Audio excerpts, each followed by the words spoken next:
Hey, this is James again from Retro Games Party. Just going to do a little tour around the place. The last party was in May, and we're lazy and we didn't take everything down as we probably should have done. So everything's still set up ready for the September party. Watch your inboxes and events and everything. Coming up on September 3rd, I believe.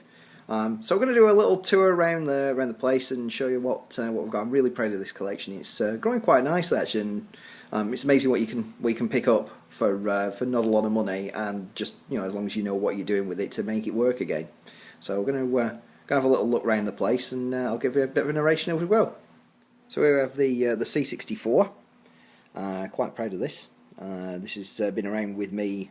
This is part of the original collection I had. This was around with me since 1986, 85, 86, something like that. Yeah, I had a Commodore Plus 4 before that, and I believe that's been consigned to some attic space somewhere that Mum and Dad still have kicking around. It's got a 1541 drive on the side of it, as that's what I've always had. I was a late getter of a tape deck actually. It wasn't because with the Plus 4, Mum got them with the 1541 drive and didn't want me playing games. So I immediately went out and found a whole bunch of people who had games on disc and started playing them off disc. And when I got the 64, I got a tape deck as well at some point. I can't remember exactly when, but we got that adapted for the C64, and well, that was it. 1,000, something like 700-800 tapes later. I think I probably had at one point every Commodore 64 game that ever was. I have absolutely no idea where all the tapes ended up going to. I had most of them on disc, so. Quite proud of this. This is an acquisition off eBay not long ago. Managed to get myself an Action Replay cartridge. They are pretty rare to get your hands on, by the way. That's a 5.2. I was bidding on a 6, but somebody let it go. Somebody decided to try and snifoo me at the end. Probably a sniper bidder for the seller, and pushed it to something like 75 quid, and I bailed at that point. I wasn't paying that.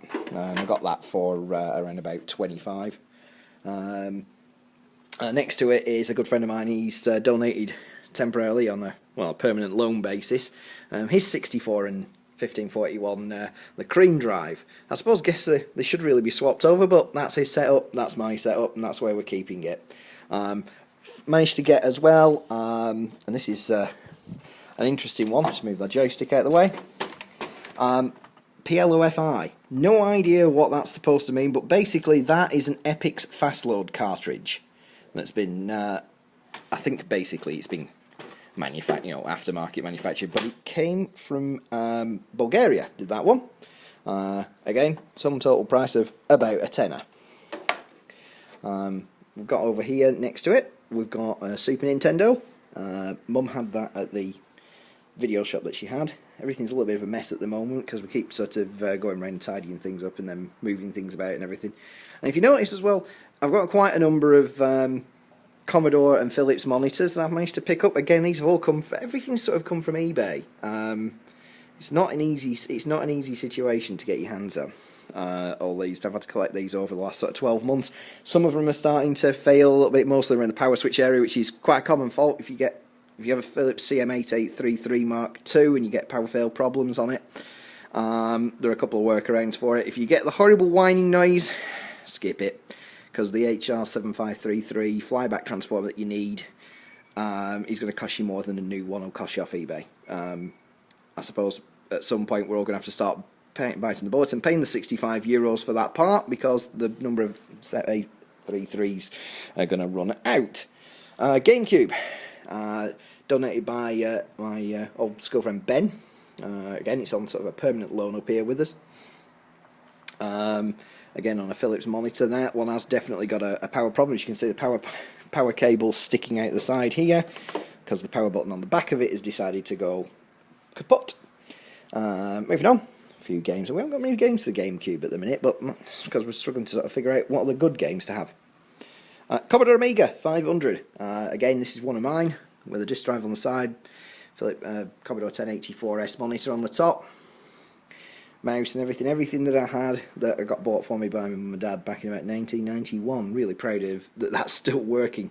It's got a special ROM switch on the back. Workbench 1.3 to 2.04 quick switch.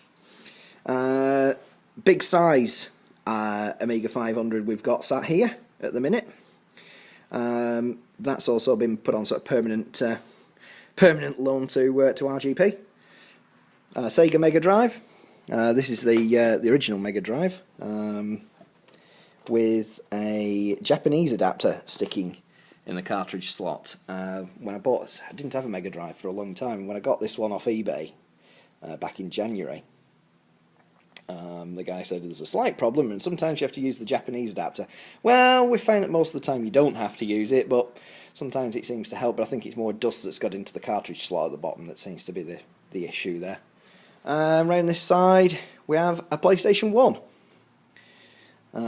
Again hooked up onto a Commodore style monitor. They've all got composite input, and that's the best thing, and they give an absolutely fantastic picture. I'm going to do a video afterwards with everything powered up, but we'll do that later on tonight when it goes a bit darker and all that sort of thing, and we'll have a quick fly around with everything set up. There's somebody's left a trailing lead around, so we'll keep that out of shot. But yeah, we've got a PlayStation 1, we've got a ton of games for all of these and everything. My brother was here yesterday doing some quick run through on a whole bunch of games that we got.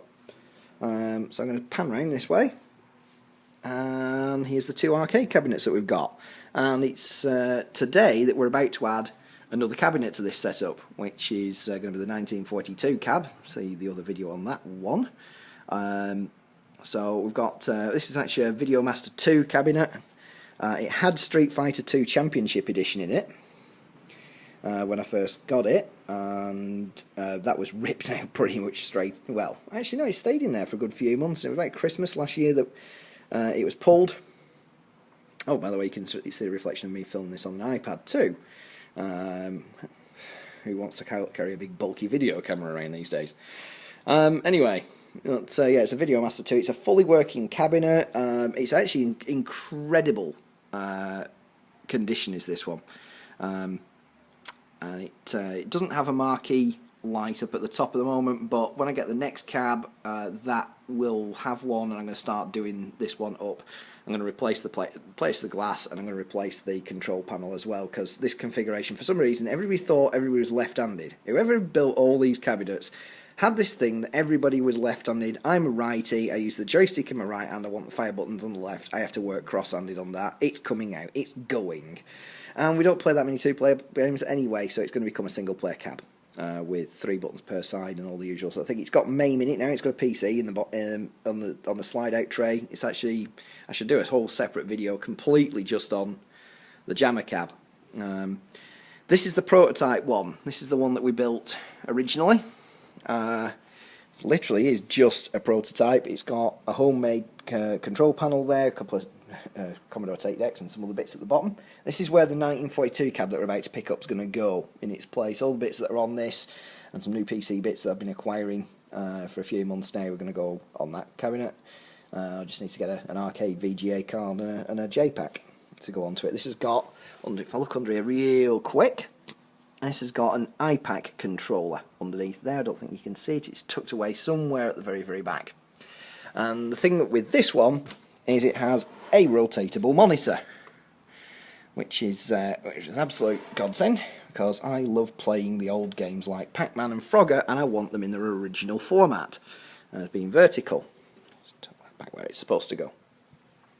So that's that side of things. I mean, that's both machines are on the network, on the house network, and both will quite happily load all their main ROMs and everything from one central position, which is the big server thing that we've got.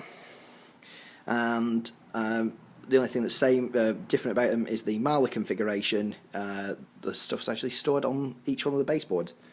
So anyway, we're going to take a quick trip over here, and this is sort of the last of it at the minute. I've got up here several Xbox 360s for sale that we reconditioned. We bought them all for a big LAN party we were having. Actually, we bought about 15 in total. I managed to get about 5 or 6 completely working ones. I've sold a few off. These are all listed up on eBay. If you're looking round, that's the box that you're going to get. It's an absolute complete recondition of an Xbox 360. The only thing that's different about it is that it hasn't got the retail box. They were tatty as heck, and I wasn't prepared to spend a pile of money on just getting retail boxes for the sake of it, because you put them in the loft and these can just be easily recycled. At the top there in the brown box without a label on it, the big one, that's a ColecoVision up there. It's not got a place to live at the minute on the display, and normally they'll all be put away anyway. The Commodore monitor up there in a microwave box that hasn't been tested yet. BBC Micros up there as well. We're going to do a video on each one of these separately. I think we're just doing a flyby for now. There's some TV sets. The Cub monitor we picked up for a shocking price of about £7 on eBay. Some Atari 2600 games and 2 green monitors we got by accident, which are again back on eBay to be sold. Grab yourself a bargain. Okay, Atari 2600 over this side. A little bit difficult to see at the moment. So I can get a light on the subject. There we go. A little bit of a thing there. Atari 2600, we've got an absolute ton of games for that. Girlfriend's daughter, absolute star, managed to find a ton of them that came into the community shop that she was working at. So that's in there. We've got PlayStation 2, a ton of games again. An old Xbox One, sat next to that, and an Xbox 360 Elite, and we got that one. That again had Red Ring of Death, and we fixed that one up, cleaned it up and everything, resorted it, got a new hard drive for it, some controls and everything. That one absolutely works spot on. Got a load of games down there for that one, and over here we have the rest of the games for the Xbox 360. The DJ Hero controller, which is the DJ Hero 1, and a couple of batteries and bits sticking around. It's not the tidiest of places at the minute, because it just seems to be an endlessly lived-in workshop. And then we've got TV and Media Centre PC and all that sort of thing over there. So that's it.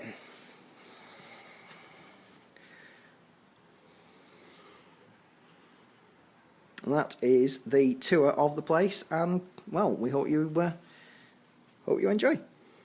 So that's it. That's the tour of the Retro Games Party Setup HQ here at Blackburn, my place at the moment. Thanks for watching. Do check back on the page soon. Follow us, like us, tweet us, everything. Speak to you all soon. Bye.